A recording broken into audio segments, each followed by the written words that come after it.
host.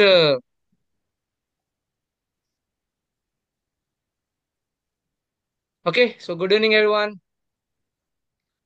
So we are back to the taxation class.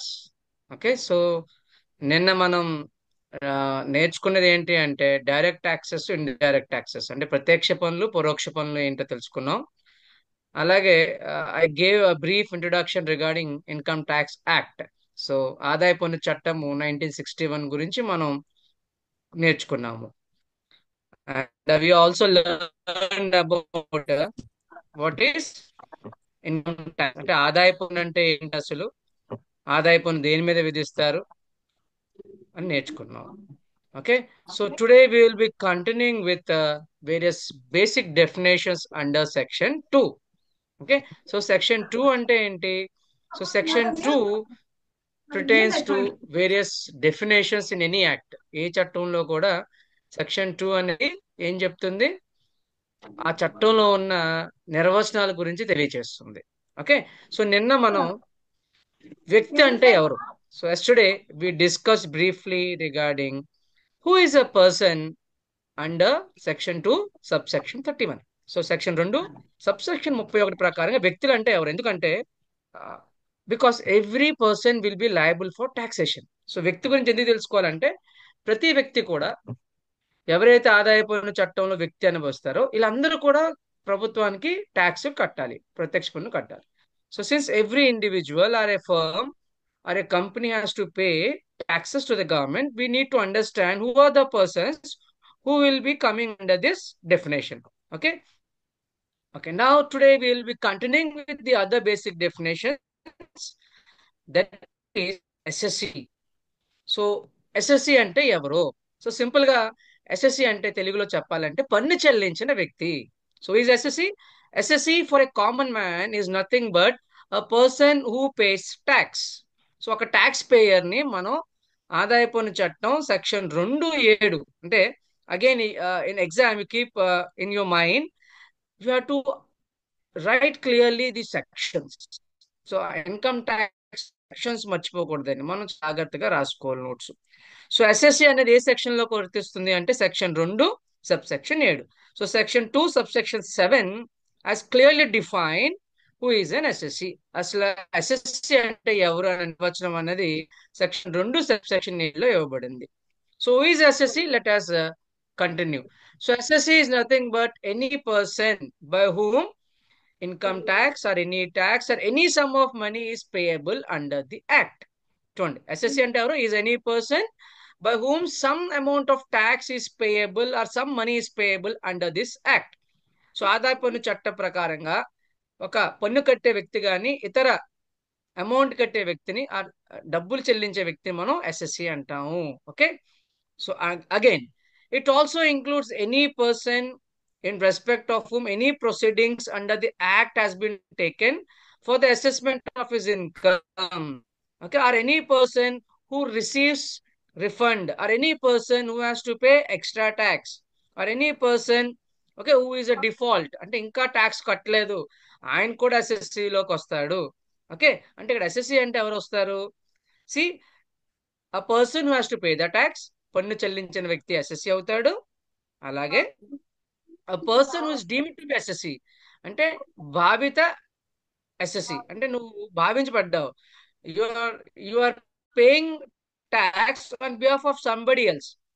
Okay, అంటే ఒక minor కి నువ్వు ట్యాక్స్ కట్టావు అనుకోండి, ఒక డ్రంకర్డ్ కి, ఒక అన్సౌండ్ మైండ్ వ్యక్తికి నువ్వు ట్యాక్స్ కట్టావు అనుకోండి, you will be deemed to be assessee అంటే భావించబడిన ఎస్ఎస్సి. అంటే నువ్వు నీ ఆదాయం మీద కట్టట్లేదండి, ఇతర ఆదాయాల మీద కూడా ఒక్కొక్కసారి నువ్వు కట్టవలసి ఉంటే దాన్ని డీమ్డ్ టు బి ఎస్ఎస్సి అంటాం. And SSC in default.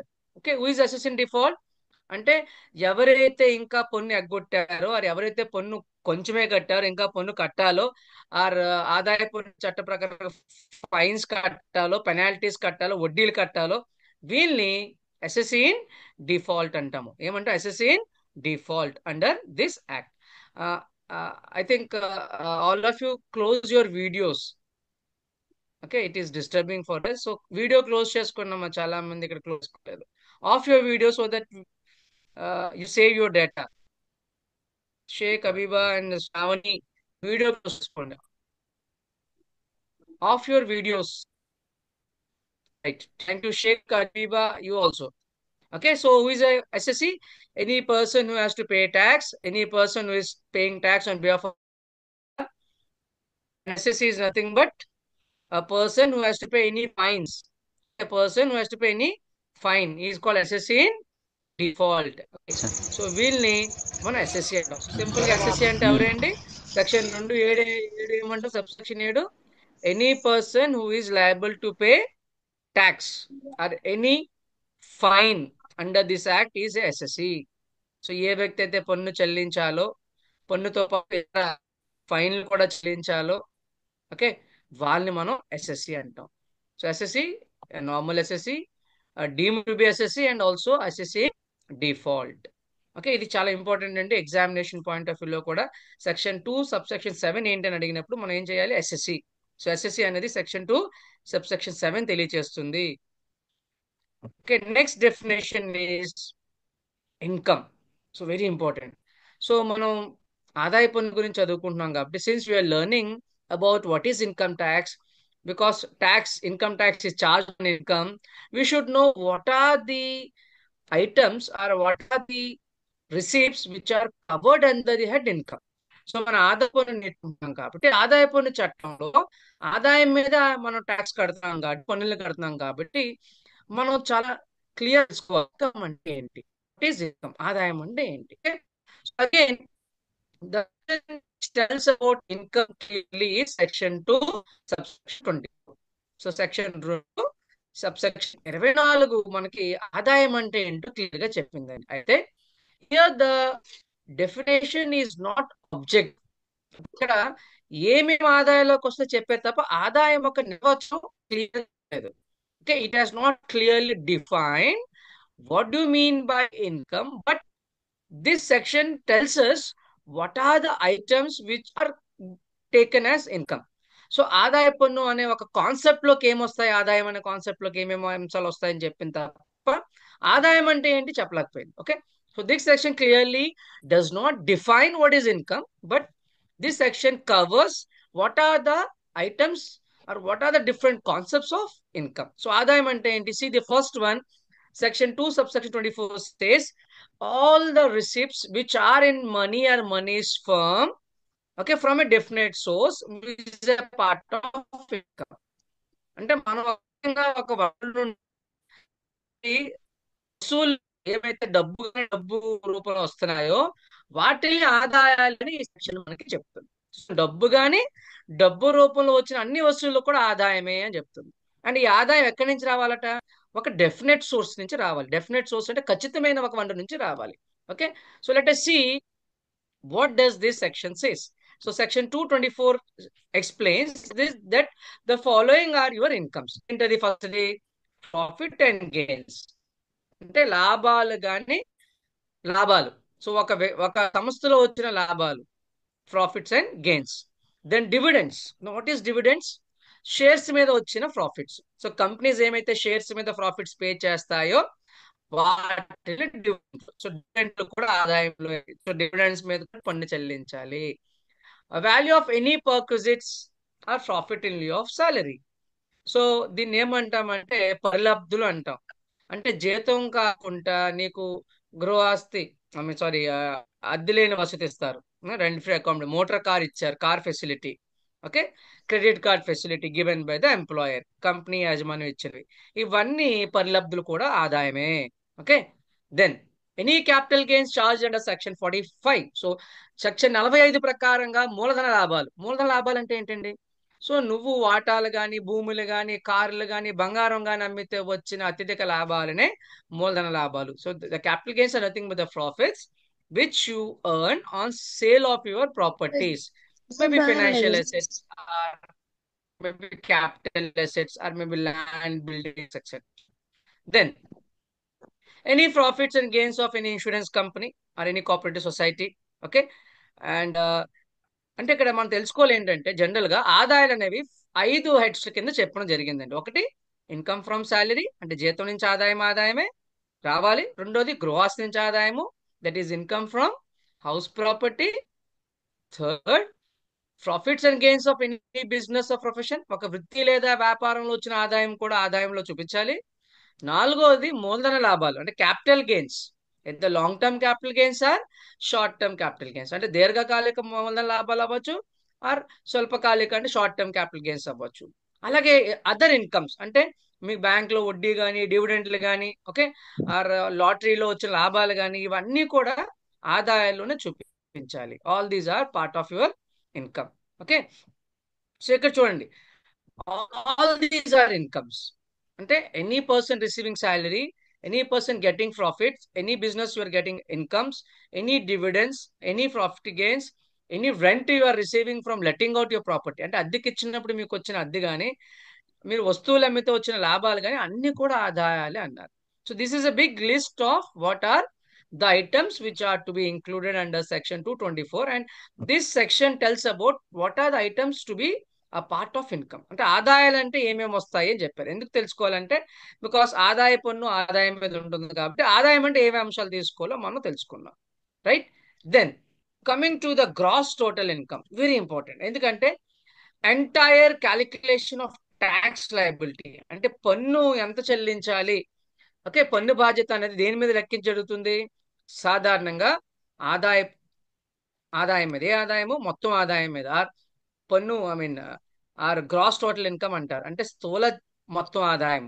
So you should very clear between what is gross total income and what is total income. అమ్మా షేక్ అబీదా, వీడియో ఆఫ్ చేసుకో అమ్మా, it's very disturbing, you're not offing your video,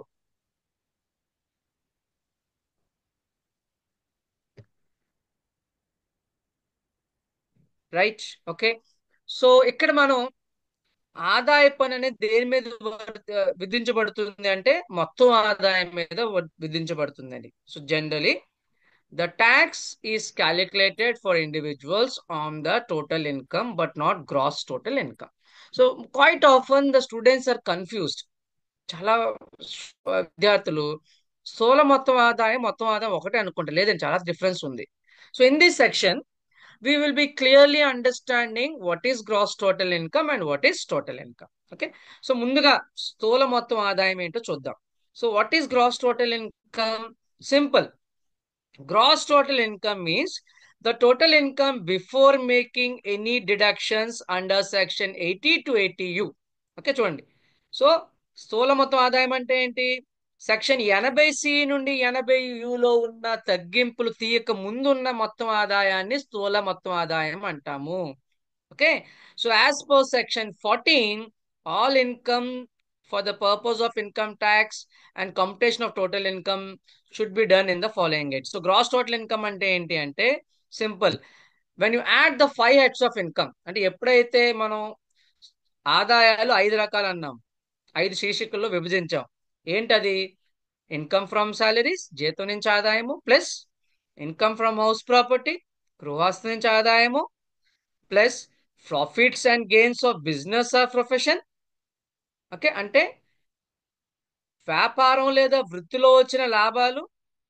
fourth capital gains, that is మూలధన లాభాలు, and income from other sources, మరియు ఇతర వనరుల నుంచి వచ్చిన ఆదాయాలు.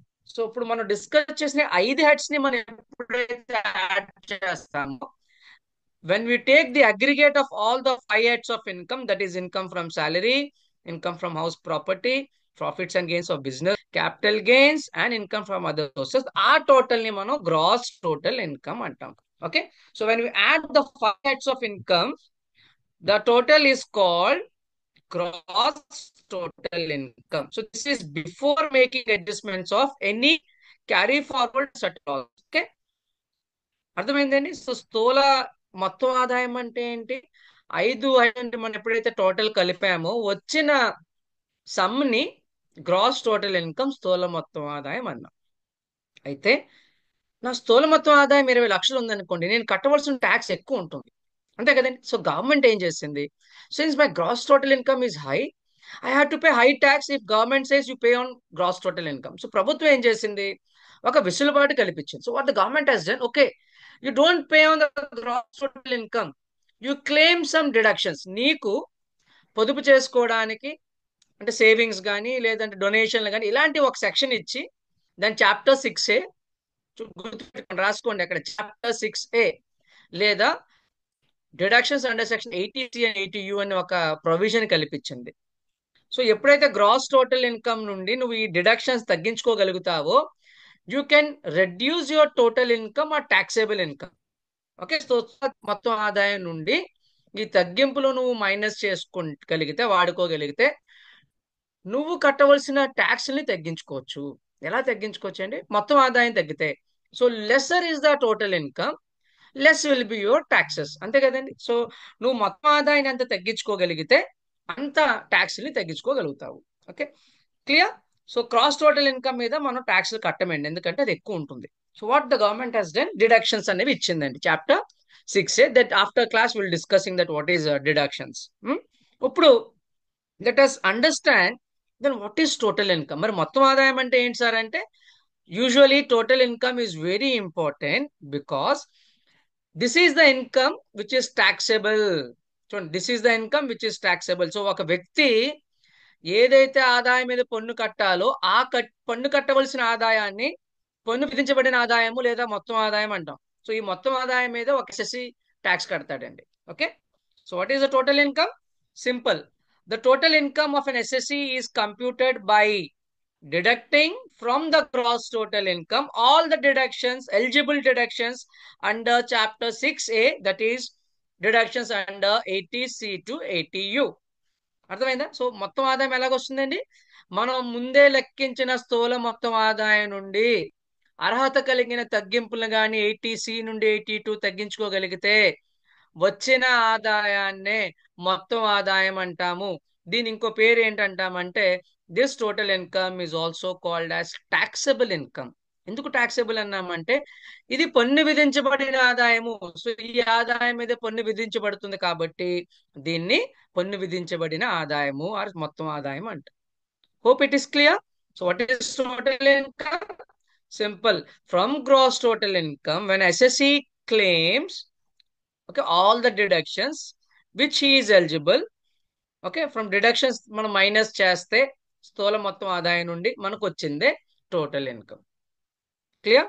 So I'm repeating once again, what is total income? It is the final income on which an SSE has to pay all the taxes. I can say income tax. So ఆదాయ పన్ను కట్టవలసింది మొత్తం ఆదాయం మీదేనండి. So total income is liable for taxation. It is not the gross total income. So exam లో కంపల్సరీగా ఈ question అడుగుతారండి, and you should be very clear the difference between gross total income and total income. What is the difference?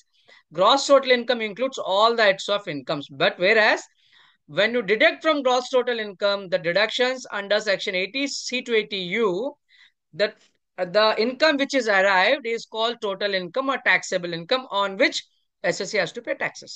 So ఎప్పుడైతే స్థూల మొత్తం ఆదాయం నుండి మనం తగ్గింపులు తీసామో, అర్హత కలిగిన తగ్గింపులు, మనకు మిగిలిన ఆదాయాన్ని మొత్తం ఆదాయం అంటామని, మొత్తం ఆదాయం మీద ఒక SSE పన్నుల్ని చెల్లించాలి. సో పన్నులు అనేవి మొత్తం ఆదాయం మీద విధించబడతాయి.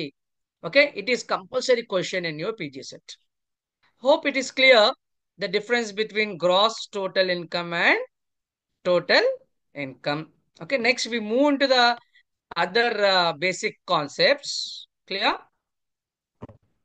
Next one, right. Okay, before we go into how to compute, let us understand previous year and assessment year. చూడండి, చాలా ఇంపార్టెంట్ అండి. ప్రీవియస్ ఇయర్ సెక్షన్ 3 గత సంవత్సరం గురించి చెప్తుందండి. అలాగే assessment year very important bit ఇది ఎగ్జామ్ లో. అసెస్మెంట్ ఇయర్ అంటే సెక్షన్ 2(9) చెప్తుంది అసెస్మెంట్ ఇయర్ గురించి. అంటే అసెస్మెంట్ ఇయర్ అంటే పన్ను నిర్ధారణ సంవత్సరము. ప్రీవియస్ ఇయర్ అంటే గత సంవత్సరము. ఓకే, ఈ రెండు ఎందుకు తెలుసుకోవాలంటే జనరల్ గా ప్రీవియస్ ఇయర్ లో వచ్చిన ఆదాయం మీద అసెస్మెంట్ ఇయర్ లో పన్నులు చెల్లించబడతాయి. కాబట్టి మనం గత సంవత్సరం అంటే తెలుసుకోవాలి, అసెస్మెంట్ సంవత్సరం, పన్ను నిర్ధారణ సంవత్సరం తెలుసుకోవాలి. So what is the importance of understanding previous year and assessment year? It is the income which is earned in the previous year that will be liable for taxation under the rules and regulations and rates of income tax in the assessment year. Okay. So ప్రస్తుతం assessment year మనకి ఏమవుతుంది అంటే 2024-25 assessment year అయింది అనుకోండి, 23-24 గత సంవత్సరం అవుతుంది. అంటే 23-24 సంవత్సరంలో వచ్చిన ఆదాయం మీద నేను 24-25 పునరుద్ధరణ సంవత్సరం అసెస్మెంట్ ఇయర్ లో ట్యాక్స్ కడతాను. Hope it is clear. Okay, now let us understand the basic definition of what is previous year first. Okay, now గత సంవత్సరం అంటే ఏంటి? What is previous year? Previous years, as per section 3, is nothing but it is a financial year which is immediately preceding the assessment year. చూడండి ఇదేంటిది? It is a financial year preceding immediately the assessment year. అంటే అర్థం ఏంటి? గత సంవత్సరం అంటే ఏంటి అంటే ప్రస్తుతం పన్ను నిర్ధారణ సంవత్సరం దాని తక్షణ ముందే జరిగిన 12 కాలాల వ్యవధిని, ఒక ఆర్థిక సంవత్సరాన్ని ప్రీవియస్ ఇయర్ గత సంవత్సరం అంటాం. ఎప్పుడు? పన్ను నిర్ధారణ సంవత్సరం. ఫర్ ఎగ్జాంపుల్ ఇది మనకి ఏప్రిల్ 1, 2024 నుండి మార్చి 31, 2025 ఇది అసెస్మెంట్ ఇయర్ అయితే, if it is assessment year పన్ను నిర్ధారణ సంవత్సరం అయితే, దాని ముందు గడిచిన 12 నెలలు అంటే 1 ఏప్రిల్ 2023 ప్రారంభమయ్యి 31 మార్చి 2024తో అంతమయ్యే సంవత్సరం, ఈ 12 నెలల సంవత్సరాన్ని మనం గత సంవత్సరము అంటాము. Right? So previous year is nothing but a financial year of 12 months which is preceding exactly before the assessment year. So ఇప్పుడు మనకి అసెస్మెంట్ ఇయర్ 24-25 అంటే 1 ఏప్రిల్ 24 to 2025 31 మార్చ్. అది అసెస్మెంట్ ఇయర్. దాని ప్రీవియస్ ఇయర్ ఏమవుతుందంటే 23 ఏప్రిల్ 1 నుండి 31 మార్చి 24తో అంతమవుతుంది. అయితే now what is the importance of previous year sir అని మీరు అడిగితే, సో ప్రీవియస్ ఇయర్ ఒక ప్రాముఖ్యత ఏంటి అంటే the income tax is payable in the on the income earned in the previous year. చూడండి, మీరు ఆదాయం మీద ఎప్పుడు ట్యాక్స్ కడతారు? మీరు కట్టింది అసెస్మెంట్ ఇయర్ లో, you are paying in the assessment year, but on what income? The income so earned in the previous year. Okay, అంటే అసెస్మెంట్ సంవత్సరంలో మీరు పన్నులు ఉన్న రేట్ల ప్రకారం కడతారు, కానీ ఏ సంవత్సరంలో వచ్చిన ఆదాయం మీద కడుతున్నారు? ప్రీవియస్ ఇయర్ అంటే గత సంవత్సరంలో వచ్చిన ఆదాయం మీద నేను అసెస్మెంట్ ఇయర్ లో ఇన్కమ్ ట్యాక్స్ కడతాను. చూడండి, అంటే సో 2024-25 అసెస్మెంట్ సంవత్సరానికి సంబంధించి నాకు వచ్చిన జీతం అంటే 2023 ఏప్రిల్ 1 నుంచి 2024 మార్చి 31 వరకు వచ్చిన జీతం కానీ ఎన్ని ఆదాయం మీద నేను 24-25 సంవత్సరానికి ట్యాక్స్ కడతాను ప్రభుత్వానికి. Okay, so what is the importance of previous year? It is the previous year's income which is liable for taxation in the assessment year, but not the assessment year income. చూడండి, మీరు పన్ను నిర్ధారణ సంవత్సరంలో వచ్చిన ఆదాయం మీద ట్యాక్స్ కట్టరండి. మీరు గత సంవత్సరంలో వచ్చిన ఆదాయము పన్ను నిర్ధారణ సంవత్సరంలో కడుతున్నారు. So you are paying the income earned in the previous year taxes on in the assessment year, current year. ఇప్పుడు అంటే 24-25లో 23-24కి వచ్చిన ఆదాయం కడతారు. ఇప్పుడు ఏం చేస్తారు? 25-26 అసెస్మెంట్ సంవత్సరంలో అంటే ఇప్పుడు మేము 25-26 అసెస్మెంట్ ఇయర్ నడుస్తుంది, మేము 24-25 అయిపోయింది కాబట్టి, అంటే ప్రీవియస్ ఇయర్ 24-25లో వచ్చిన ఇన్కమ్స్ మీద, ఆదాయాల మీద 25-26లో ట్యాక్స్లు కడతాము, పన్నులు చెల్లిస్తాము. Okay, so it is clear the difference between what is a previous year. Now coming to assessment year అంటే ఏంటండి? సింపుల్. అసెస్మెంట్ ఇయర్ అంటే ఏంటి? It is a current year అంటే ప్రస్తుత సంవత్సరము. ఓకే, అసెస్మెంట్ ఇయర్ సెక్షన్ 29 చూడండి ఏమంటుంది. What is an assessment year? Section 29 ఏమంటుంది అంటే గుర్తుపెట్టుకోండి, అసెస్మెంట్ ఇయర్ సంవత్సరం 29, వ్యక్తి పర్సన్ అంటే 231, ఓకే, ఆదాయం అంటే 224, ప్రీవియస్ ఇయర్ అంటే 3. ఈ 4 డెఫినేషన్ కూడా మనం సెక్షన్స్ గుర్తుపెట్టుకోవాలండి. So every student has to clearly keep in mind the sections pertaining to assessment year, that is 29, okay, and SSC 27, person 231, previous year 3, and income section 224. Hope it is clear. Right, now coming to assessment year. Now what is assessment year? So దీనికి అంటే దీని తెలుగులో పన్ను నిర్ధారణ సంవత్సరము అంటాం. ఏమంటామండి? పన్ను నిర్ధారణ సంవత్సరము. So assessment year as per section 29 is nothing but our assessment year means it is the period from 1st April and ending on 31st March of the next year. Right చూడండి, అంటే ఇప్పుడు పన్ను నిర్ధారణ సంవత్సరం ఏదవుతుంది? 1 ఏప్రిల్ 2025తో మొదలైన ఈ సంవత్సరం నుండి 31 మార్చి 2026 వచ్చే సంవత్సరం వరకు పన్ను నిర్ధారణ సంవత్సరం నడుస్తుంది. Hope it is clear. Okay, అయితే ఈ అసెస్మెంట్ ఇయర్ 25-26 అనుకున్నట్లయితే ఇన్ దిస్ 25-26 అసెస్మెంట్ ఇయర్ ఆ పర్సన్స్ ఇన్కమ్ ఇన్ 24-25 అంటే ప్రీవియస్ ఇయర్ 24-25 లో వచ్చిన ఇన్కమ్ మీద, ఆదాయం మీద 25-26 సంవత్సరములో 25-26 సంవత్సరం బడ్జెట్ ప్రకారంగా ఆదాయ పన్ను రూల్స్ ప్రకారంగా ఇప్పుడున్న ప్రస్తుత ఆదాయ పన్ను రేట్ల ప్రకారంగా ఒక ఎస్ఎస్సి పన్నుని చెల్లిస్తాడు. అర్థమైందండి? సో అసెస్మెంట్ ఇయర్ ఇంపార్టెన్స్ ఏంటి అంటే, what is the importance assessment year? This is the current year in which the SSA actually pays the tax.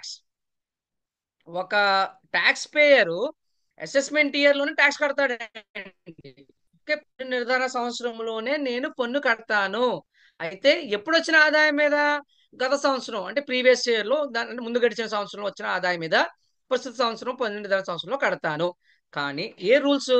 ప్రస్తుత సంవత్సరం అంటే ఈ అసెస్మెంట్ ఇయర్ లో ఉన్న రూల్స్ ఏమైతే ఉన్నాయో, ట్యాక్స్ రేట్లు ఏమైతే ఉన్నాయో, షరతులు ఏమైతే ఉన్నాయో దీని ప్రకారంగా కడతాం అన్నమాట. So what is the importance of assessment year? It is the rates of the assessment year according to which an SSE will pay the taxes on the incomes earned in the previous year. Okay, so ప్రస్తుతం ఉన్న పన్ను నిర్ధారణ సంవత్సరం 25-26 ఎటువంటి ఆదాయ పన్ను రేట్లు ఉన్నాయో, షరతులు ఉన్నాయో, రూల్స్ ఉన్నాయో, దీని ప్రకారంగా నాకు గత సంవత్సరంలో వచ్చిన ఆదాయం మీద నేను ఈ సంవత్సరంలో పన్నులు కడతాను. సో అది అసెస్మెంట్ ఇయర్ యొక్క ప్రాముఖ్యత. So this is the importance of understanding what is a assessment year and what is a previous year. ఇది కంపల్సరీ క్వశ్చన్ అండి. Hope everybody has understood the difference between previous year and assessment year. Yes, anybody like Shravani అమ్మా, అర్థమైందా? So that I can proceed further. Okay, assessment year and previous year. Hope it is clear now. Right. So now I will make you understand clearly how to compute the total income and taxable income. చూడండి, ఇందాక మనం total income గురించి, అంటే మొత్తం ఆదాయం అంటే ఏంటి, స్థూల మొత్తం ఆదాయం అంటే ఏంటో తెలుసుకున్నాము కదా. ఇప్పుడు ఎలా లెక్కించాలి? So I think you have done your problems in the exams. So almost అందరూ పాస్ అయిపోయిన విద్యార్థులే కాబట్టి మీరు ఎగ్జామ్ లో చూసుంటారు. ఒకసారి మళ్ళీ మనం రివైజ్ చేద్దాం. Now to understand basically and clearly what is the difference between total income or taxable income and gross total income, I have given this a table, right? So ఇప్పుడు మనం అసలు ఈ స్థూల మొత్తం ఆదాయం అంటే ఏంటి, what is gross total income, and మొత్తం ఆదాయం అంటే ఏంటి, ఆర్ టాక్సబుల్ ఇన్కమ్ అంటే ఏంటి చూద్దాం. Okay, now how to compute the taxable income. చూడండి, మనం ఆదాయము ఎలా లెక్కించాలి అంటే, as I told you, you have 5 types of income. మనకి ఆదాయాలు ఐదుగా విభజించడం జరిగిందండి. ఫస్ట్ ఏంటి? First you have to compute the income from salaries. జీతం నుండి ఆదాయాల్ని మనం లెక్కించాలి. తర్వాత income from house property, okay, గృహస్థ నుంచి ఆదాయము. తర్వాత profits and gains of business and profession, వృత్తి లేదా వ్యాపారంలో వచ్చిన లాభాలు. ఫోర్త్, క్యాపిటల్ గెయిన్స్, మూలధన లాభాలు. ఐదోది income from other sources, okay, ఇతర వనరుల నుంచి ఆదాయము. ఇవి 5 కలిపితే వచ్చింది స్థూల మొత్తం ఆదాయము. అక్కడి నుంచి డిడక్షన్స్ చేస్తే వచ్చింది మొత్తం ఆదాయం. Okay, now let us see one by one. Now first head will be you have to compute the income from salaries. సో జీతం నుంచి ఆదాయం అంటే ఏమొస్తాయి చూడండి. బేసిక్ సాలరీ అంటే బేసిక్ పే, మూల వేతనము, బోనస్, కమిషను, ఇవన్నీ వేయాలండి. Okay, then allowances, all the taxable allowances అంటే పన్ను విధించబడిన బత్యాలు అంటారు. అంటే ఇంటద్దె బత్యం HRA, okay, or medical allowance వైద్య బత్యము, చైల్డ్ ఎడ్యుకేషన్ అలవెన్స్, ఓకే, చాలా అలవెన్స్లు ఉంటాయి. డిఏ ముందు కరువు బత్యము, సిసిఏ నగర పరిహార బత్యము, ఇలాగా మనకి ఇచ్చిన క్వశ్చన్ లో ఉన్న ఒక 5-6 రకాలు 10 రకాల బత్యాలు ఇచ్చి ఉంటాడు. మనం both fully taxable allowances, taxable allowances ఉంటాయి. అంటే పూర్తిగా పన్ను విధించబడిన బత్యాలు ఉంటాయి, ఆ, పాక్షికంగా ఆ, పన్ను విధించబడిన బత్యాలు కూడా ఉంటాయి. అంటే పార్ట్లీ ట్యాక్సబుల్ అంటే HRA, okay, then child education allowance, ఇవి. Medical allowance is fully taxable, then CCA is fully taxable, DA పూర్తిగా విధించబడుతుంది. సో ఇక్కడ మనం ఏం చేయాలి? ఆల్ ద ట్యాక్సబుల్ అలవెన్సెస్ తీసుకుంటాము. నెక్స్ట్ పర్క్విజిట్స్ అండి. Value of taxable perquisites. What is perquisites? పరిలబ్ధులు అంటే ఏంటి? మీరు యజమాని అంటే అందరికి ఎవరండి, కొంత ఉద్యోగులకి కార్ ఇస్తారు, motor car facility, or rent free accommodation, that means అద్దె లేని వసతి కానీ, మీ credit card bill payment company చేసిన, ఆర్ మీకు తోటమాలిని, ఆర్ కుక్ని, వంట మనిషిని, తోటమాలిని, ఆర్ ఒక వాచ్మ్యాన్ ని, స్వీపర్ ని ఇచ్చారు. సో కంపెనీ చెల్లిస్తే ఇది కూడా పరిలబ్ధి వస్తుంది. అలాగే మీ పిల్లల స్కూల్ ఫీజు కంపెనీ చెల్లించే పర్లేదు, మీకు ఒక ల్యాప్టాప్ సదుపాయం ఇవ్వబడింది. All these are part of your purchases. Okay, will discuss later. So పర్లబ్దులు కలిపాము. ఈ మూడిట్లు కలిపితే వచ్చింది gross salary. So you got gross salary అంటే స్థూల జీతం వస్తుంది. ఈ 3 అంశాలు కలిపితే వచ్చింది స్థూల జీతం. అక్కడి నుంచి మళ్ళీ సెక్షన్ 16 కింద తగ్గింపులు తీయాలి. So from gross salary you deduct some deductions under section 16A ఉంటాయి. Standard deduction under section IA, then professional tax under section 16(2). Then if you are a government employee, entertainment allowance కూడా section 16(3) కింద మనం minus చేస్తాము. ఎప్పుడైతే మనకు వచ్చిన స్థూల జీతం నుండి సెక్షన్ 16లో ఉన్న ఈ తగ్గింపులు తెస్తామో ఫైనల్ గా వచ్చింది taxable salary or income from salary. So ఇది జీతం నుంచి ఆదాయము అవుతుంది. రెండో హెడ్ ఏంటి? Income from house property. అంటే మనం గృహస్థ నుంచి ఆదాయం కూడా తీసుకోవాలి. అంటే గృహస్థ నుంచి ఆదాయం అంటే ఏంటి? ఎప్పుడైతే మీరు మీకున్న ఇల్లుల్ని అద్దెకిస్తారో బయట వాడికి, అద్దె వస్తే దాన్ని గృహస్థ నుంచి ఆదాయం అంటాం.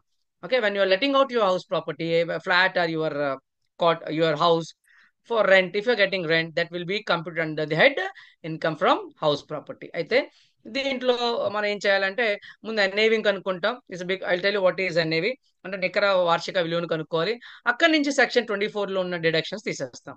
So from NAV if you deduct deductions under section 24.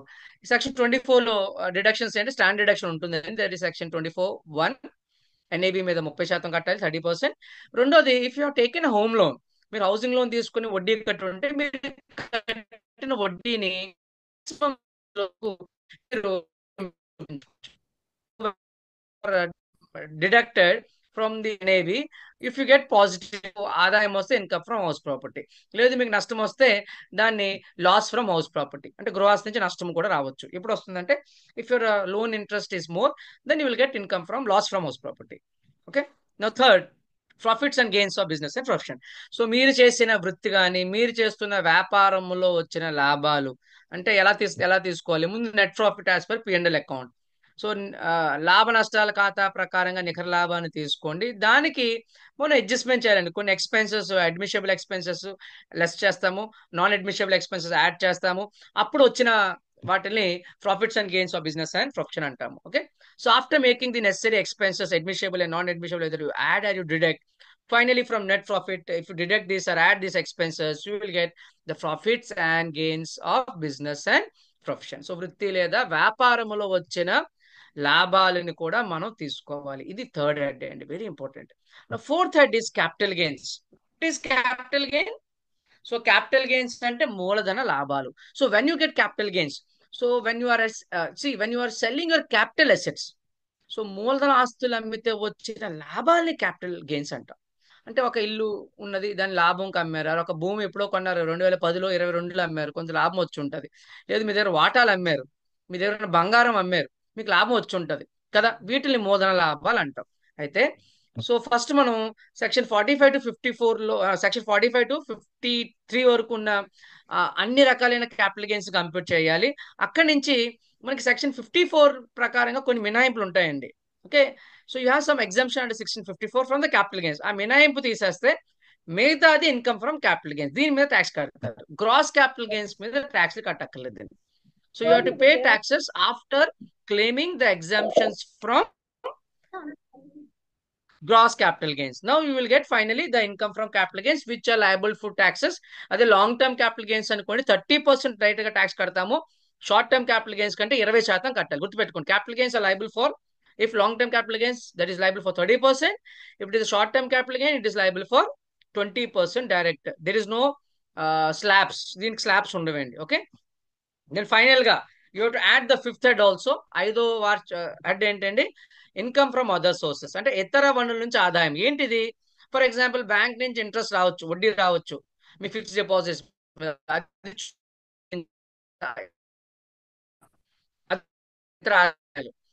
మీకు డివిడెన్స్ వచ్చి ఉండొచ్చు కంపెనీస్ నుంచి షేర్స్ మీద, it is other income. Winnings from lotteries or horse races, మీరు గుర్ర పందాలు కానీ లాటరీ వల్ల డబ్బులు వచ్చి ఉండొచ్చు, అది కూడా మనం చూపించాలండి. సో ఇలాంటివి ఇతర వనరుల నుంచి వచ్చిన ఆదాయాలు కూడా మనకి కలిపితే 5 హెడ్స్ కలిపేస్తే మనకి వచ్చిన టోటల్ ఏమంటామంటే, అండ్ అలాగే గ్రాస్ టోటల్ ఇన్కమ్ నుండి మనం any loss can be set off or any loss can be carried forward. ఇవన్నీ క్యాలిక్యులేషన్ చేసిన తర్వాత మనకు వచ్చిన ఇన్కమే గ్రాస్ టోటల్ ఇన్కమ్. ఏ ఇన్కమ్ అండి? గ్రాస్ టోటల్ ఇన్కమ్ వస్తుంది. అంటే ఈ 5 హెడ్స్ ని కలపాలి. సో 5 హెడ్స్ కలిపితే వచ్చిన మొత్తం ఆదాయాన్ని గ్రాస్ టోటల్ ఇన్కమ్ అంటారు, అంటే స్థూల మొత్తం ఆదాయం. ఇప్పుడు ఫైనల్ గా మనం ఏం చేసామంటే, మనకు వచ్చిన గ్రాస్ టోటల్ ఇన్కమ్ లో సెక్షన్ 80C నుండి 80U ఉన్న డిడక్షన్స్ ని తీయాలండి, అంటే తగ్గింపులు మైనస్ చేసేయండి. సో ఎప్పుడైతే గ్రాస్ టోటల్ ఇన్కమ్ నుండి అర్హత కలిగిన తగ్గింపులు మనం తీస్తామో అప్పుడు మనకు వచ్చిన ఫైనల్ ఇన్కమ్ ని టోటల్ ఇన్కమ్ అంటారు. So what is the exam అడుగుతాడు, what is the importance of total income? మొత్తం ఆదాయం ఒక ప్రాముఖ్యత ఏంటి అంటే, it is the total income which is called taxable income, and this is the income on which the city has to pay final taxes. So నీ చివరి పన్నులు కట్టవలసింది tax దేని మీద కడతారండి? టోటల్ ఇన్కమ్ మీద. ఓకే, అంటే చూడండి, మొత్తం ఆదాయం మీదే ట్యాక్స్లు కడతాము. ఓకే, స్థూల మొత్తం ఆదాయం మీద కాదు. Okay, so hope it is clear. So మనం ఫైనల్ గా ఈరోజు గ్రాస్ ఇన్కమ్ అంటే ఏంటి, టోటల్ ఇన్కమ్ అంటే ఏంటి, లేదా ట్యాక్సబుల్ ఇన్కమ్ అంటే ఏంటో నేర్చుకోగలిగాము. అలాగే ఎస్ఎస్సి అంటే ఎవరు, వ్యక్తి అంటే ఎవరు, రైట్, ఆదాయం అంటే ఏంటి, గత సంవత్సరం అంటే ఏంటి, ప్రీవియస్ ఇయర్, అలాగే అసెస్మెంట్ ఇయర్ పన్ను నిర్ధారణ సంవత్సరం అంటే ఏంటో నేర్చుకున్నాము. Hope you could have find the today's class fruitful, and in next class we will be straight away discussing the very important concept of residential status. రేపు క్లాస్ లో residential status, ఎందుకంటే ఒక వ్యక్తి ఒక ఆదాయము ఆయన ఒక రెసిడెన్షియల్ స్టేటస్ మీద taxable అవుతుంది కాబట్టి tomorrow we will be learning the concept of residential status.